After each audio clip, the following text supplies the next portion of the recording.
கர்த்தருடைய பரிசுத்த நாமத்துக்கு மகிமையும் கனமும் உண்டாகட்டும். இயேசுவின் நாமத்திலே வாழ்த்துகிறேன். எஸ்ரா 10ஆம் அதிகாரம் 2வது வசனத்திலே, இப்பொழுது இந்த காரியத்திலே இன்னும் இஸ்ரவேலுக்காக நம்பிக்கை உண்டு என்று கர்த்தருடைய வேதம் பேசுகிறது.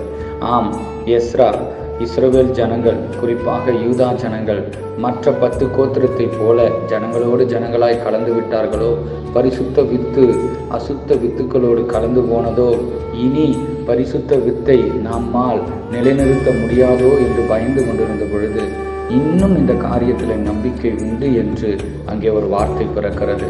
ஆம் தேவ ஜனமே, ஒருவேளை நீங்கள் உலகத்தோடும் பாவத்தோடும் கலந்தவர்களாய் இருந்தால் அதையே காரணமாக வைத்து பின்வாங்காதீங்க. இன்னும் உங்களுக்கு நம்பிக்கை உண்டு. திரும்பி வாங்க. இரத்தத்தினால கழுவி ஏற்றுக்கொள்கிற ஒரு தகப்பன் இருக்கிறார். இயேசுவின் நாமத்தில்